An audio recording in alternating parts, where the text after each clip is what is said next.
평택에 사는 박상범 씨가 보내주신 공모작입니다. 때는 1985년 상범 씨가 중학생이었던 시절로 거슬러 올라갑니다. 왜 그 시절에는 집이 본체가 하나 있고 별채가 있고 밖에 이렇게 화장실 있고 근데 이렇게 한 채인 대문은 하나이고 이런 집 있잖아요. 우리 상범 씨의 집도 그런 집이었는데 평소에 어머니랑 잘 알던 분이 사글세를 이제 전전하는 걸 보고 어머니 안타까운 마음이 들어서 여기 별채에 들어와서 살라고 하셨대요. 상범 씨는 그 집 형을 잘 따랐는데 그 형이 동네에서는 정말 딱지치기로 최고봉을 찍은 사람이에요. 그 형을 이길 사람이 없었습니다. 그래서 그 형 별명이 딱지 형이었대요. 딱형. 그런데 그 형네가 이사 온 이후로 불길한 일들이 계속 생겨나게 됩니다. 아니 뭐야 갑자기. 가족들이 모두 자고 있던 어느 늦은 밤에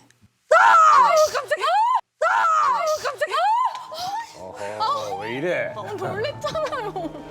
온 집안에 비명 소리가 울려 퍼졌어요. 다들 너무 놀라서 정신없이 뛰쳐나가 봤더니 아버지가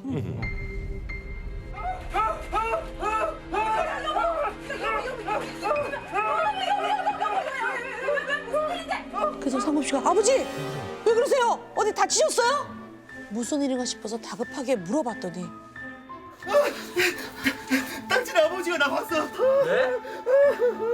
딱지네 아버지가 저기서 날 보면서 몸에 꼰 새끼줄을 쭉쭉 빨면서 웃고 있었어. 뭔 새끼줄? 오 기괴하다. 사실 딱지 형네 아버지는 몇 년 전 술을 잔뜩 드시고 돌아오시는 길에 마을 입구에 다리가 있었어요. 거기서 떨어져서 돌아가셨거든요. 옛날에 그런 경우가 많았어요. 근데 딱지 형 아버지가 살아계실 때도 뭐 술도 많이 드셨지만 정신이 온전치가 않아서 몸에 새끼줄을 베베 꼬고 동네를 돌아다니곤 하셨는데 아버지가 별채 앞에 그 화장실에 다녀오면서 그 모습을 보신 거예요.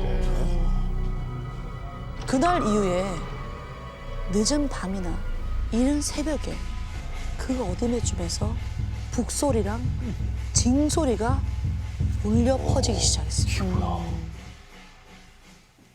처음에는 상범 씨네 이제 가족들도 긴가민가했어요.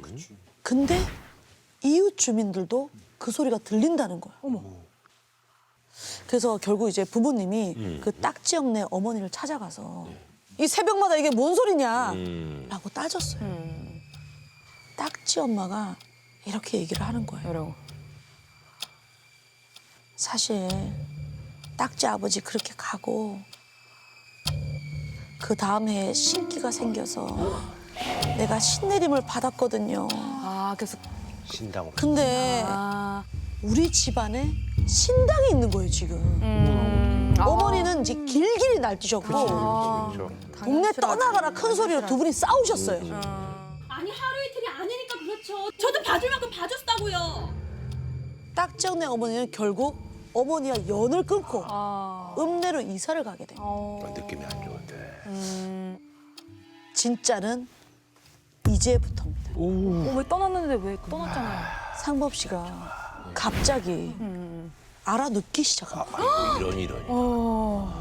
어머니가 상범 씨를 들쳐업고 막 읍내 병원까지 뛰어가가지고 물어봤는데도 병원에서는 전혀 원인을 모르겠다는 거예요. 그래서 제발 열이라도 좀 내리게 좀 해달라고 해서 약을 겨우 가져와서 먹이고 겨우 잠이 들었어요. 근데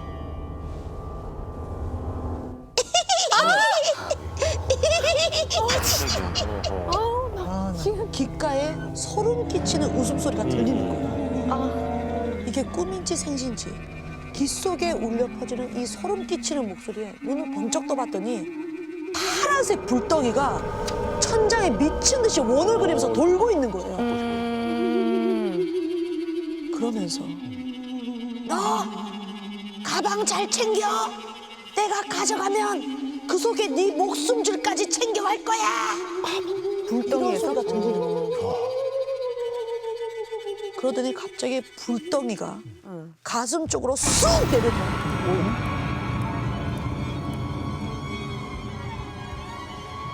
근데 갑자기 상범 씨가 정신없이 일어나서 상범아.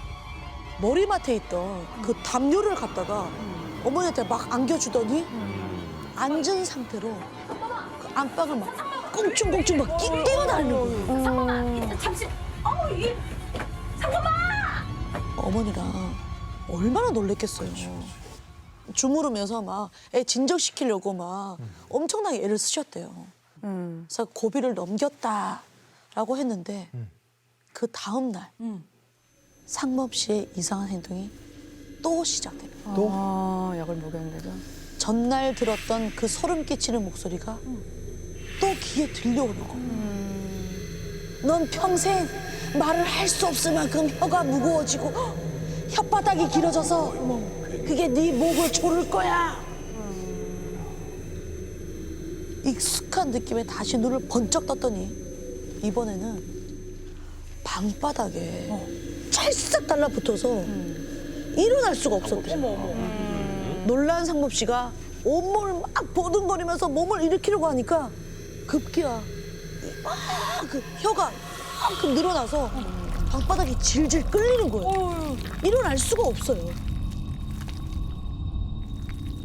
일단 혀를 다시 넣으려고 막 했는데 방바닥에 축 늘어져 있던 그 혀끝이 갑자기 뱀처럼 그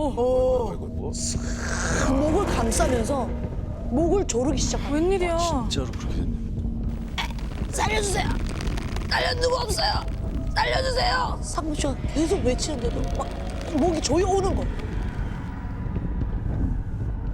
나중에 어머니 말을 들어봤더니 또 잘 자고 있던 상범 씨가 갑자기 입을 손으로 막 때리다가 으아! 때리다가 입술을 양손으로 막 잡아뜯으면서 막 새파랗게 질린 얼굴로 꽁충꽁충 뛰었다는 거예요.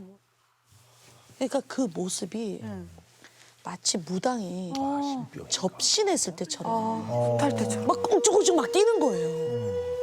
그리고 그 다음 날에도 어김없이 상범 씨의 발작은 시작이 됐어요. 이번에는 그 목소리가 이렇게 속삭였대요. 힘들지? 살고 싶지? 네가 너를 잡아먹을 거야. 네 입속으로 네 몸이 들어갈 거야. 그 말에 상범 씨가 눈을 까뒤집더니 있는 대로 입을 쫙 벌리고 손발을 입속으로 막 넣으려고 막 오둥오둥거려요. 그 목소리 뭐야? 자기한테. 곁에 있던 부모님이 말리지 않았다면 진짜 입을 찢을 기세로 결국 이대로면 아들을 잃겠다 싶어서 신내림을 받았었던 큰 이모님이 계셨대요. 뭔가 줄 서. 그분한테 이제 전화를 해서 자초지정을 다 설명을 한 거예요. 근데 가만히 그 이모님이 한참을 듣더니 이렇게 얘기를 했대요.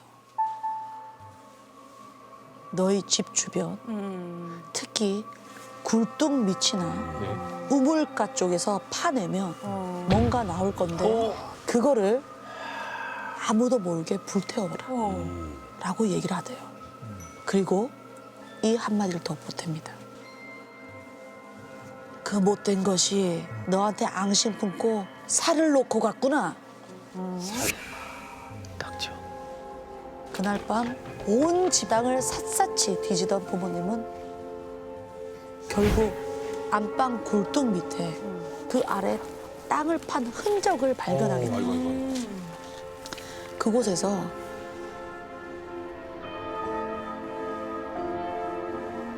한 3살짜리 색동저고리가 파묻혀져 있는 거예요. 근데 그 색동저고리를 탁 펼쳤더니 안에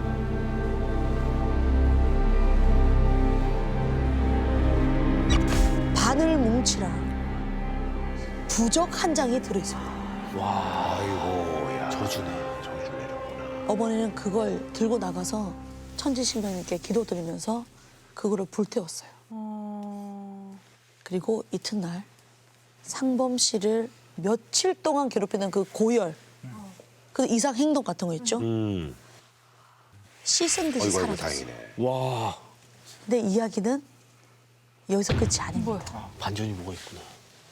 이 일이 있고 이제 몇 년 뒤에 상범 씨랑 어머니가 5일장에를 이렇게 갔어요. 네. 상범 씨가 어머니를 막 졸라가지고 100원만 달라고 해서 그 뻥튀기 먹으려고 막 달려가는데 너 상범이 아니니? 익숙한 목소리가 들려오는 거예요. 그래서 딱 봤더니 그 딱지 없네 어머니가 서 있는 거예요. 오, 신당 차려놓고. 근데 그 딱지 없네 어머니가 쓱 다가오더니 더듬더듬 상범 씨의 손을 잡았어요.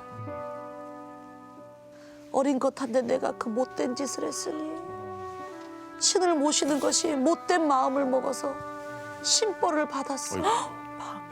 이제라도 나를 용서해 주렴. 미안하다. 미안해. 상범 씨 쪽을 바라보는 딱지 없네 어머니의 눈에는 네. 초점이 아이고, 아이고, 아이고. 어떡해. 하나도 없었어요. 그러면 초점이 없었어요. 눈이 멀었다는 건가? 어머니와 크게 싸우고 이사를 갔잖아요. 네. 상실됐구나. 근데 저주를 퍼부으면서 저주 주술을 놓고 가신 거예요. 그리고 이사 간 지 1년도 채 안 돼서 원인 모를 고열에 시달립니다. 어머니가. 이 어머님이. 병환으로 실명을 하게 된 거예요. 아이고. 몇십 년이 지난 얘기지만 그때 일어난 일들은 어제 일처럼 다 생생하게 기억을 하고 있어서 저희에게 사연을 보내주셨습니다. 아이고. 이거 실제 사건이에요? 실제 사건입니다. 아니 무슨 이런 일이 다 있어?